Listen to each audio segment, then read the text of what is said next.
Guys, welcome to our YouTube channel. और आज हम अपना 11th क्लास का वेक्टर वाला चैप्टर है, जो सदिश वाला चैप्टर है, उसको आगे पढ़ने वाले हैं।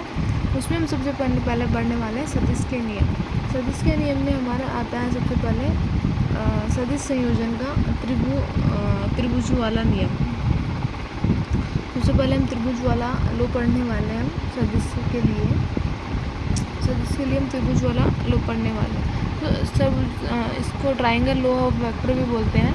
तो इसके लिए क्या होता है कि इस नियम के अनुसार किन्हीं दो सदिशों के क्रम को एक सी रखा जाए।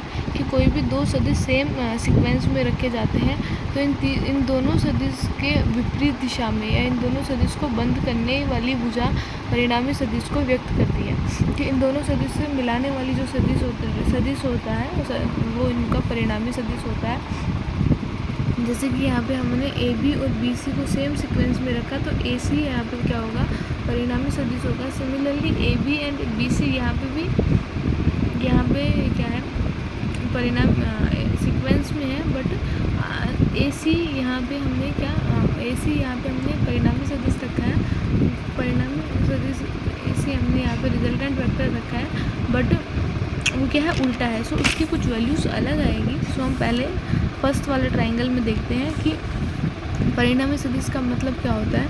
कि दोनों भुजाओं का त्रिभुज की दो भुजाओं का योग तीसरी विपरीत भुजा के योग के बराबर होता है। ये दैट मीन्स परिणामी सदिश। So resultant vector A C vector is equals to A B vector plus B C vector.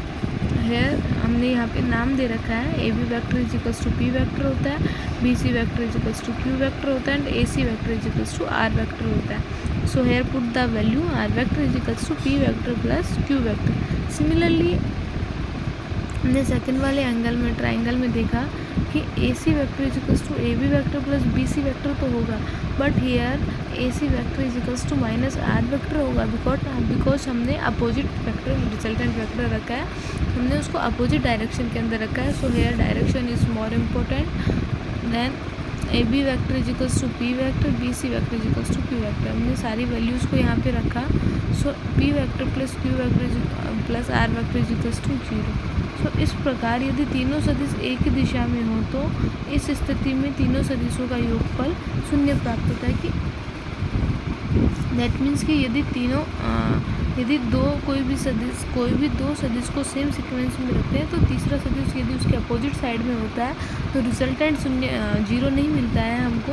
Resultant opposite side वाले रिजल्टेंट जो हमें मिलता है वो अपोजिट साइड वाले रिजल्टेंट वेक्टर, हमको जो रिजल्टेंट मिलता है वो resultant vector is equals to दो सीक्वेंस वाले वेक्टर के एडिशन के बराबर मिलता है। बट यदि कोई भी तीनों वेक्टर सेम सीक्वेंस में होते हैं तो उनका जो रिजल्टेंट वेक्टर होता है वो हमें 0 सदिश मिलता है, 0 वेक्टर मिलता है। इसके बाद में हमारा आता है सदिश संयोजन का बहुभुज नियम। सदिशों के बहुभुज नियम के अनुसार यदि दो से अधिक सदिशों को किसी बहुभुज की भुजाओं के रूप में निरूपित किया जाता है तो बहुभुज को बंद करने वाली भुजा विपरीत क्रम में परिणामी सदिश को निरूपित करती है। ये हमारा होता है सदिशों का बहुभुज का नियम। और त्रिभुज वाले नियम के अनुसार जो सदिश के संयोजन के बहुभुज का जो नियम होता है उसमें जो फाइनल रिजल्टेंट वेक्टर मिलता है हमें, वो रिजल्टेंट वेक्टर और सभी वेक्टर्स के एडिशन सदिश योग के बराबर होता है। जो सदिश परिणामी सदिश जिसका हमें जो मिलता है उस परिणामी सदिश का जो मान होता है वो सभी सदिशों के सदिश योग के बराबर होता है। इसके बाद में हमारा आता है सदिशों का वियोजन। उसमें हम देखते हैं कि द्विविमीय तंत्र में वियोजन के 2 डायमेंशनल फ्रेम में कैसे इसका वियोजन होता है। कि हमने कोई ए वेक्टर किसी द्विविमीय तंत्र में स्थापित किया है। कि हमने ए वेक्टर लिया है जिसका ए एक्स आई कैप तो एक्स डायरेक्शन के अलोंग है और ए वाई वाई डायरेक्शन के अलोंग है। इसमें एक हमने वेक्टर सदिश ले लिया है। ओ क्यू हमारा इन दोनों का परिणामी सदिश है, वेक्टर सदिश है। So triangle O P Q लेने पे त्रिभुज के योग से हम यहाँ पे देखेंगे ओ क्यू बराबर O P plus P Q. So here हमने वैल्यूज़ पुट करी यहाँ पे।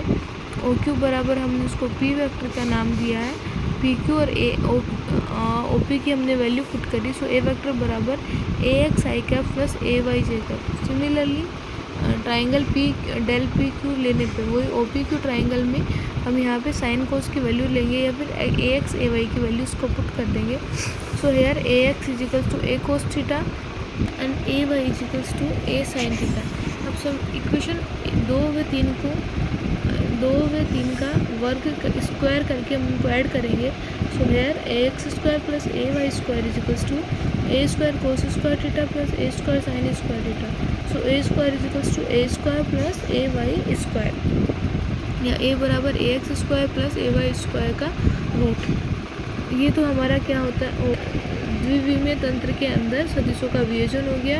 या फिर मैग्नीट्यूड ऑफ रिजल्टेंट वेक्टर का हमारे पास में क्या आया, मैग्नीट्यूड आया है कि कोई भी रिजल्टेंट वेक्टर का हम मैग्नीट्यूड ऐसे निकालेंगे। उसके बाद में जो डायरेक्शन है वो डायरेक्शन कैसे लेते हैं, डायरेक्शन देखने के लिए theta is equals to tan inverse A Y upon A X, ये क्या होती है हमारी डायरेक्शन होती है। सो गाइस आज की वीडियो में इतना ही देखने वाले हैं।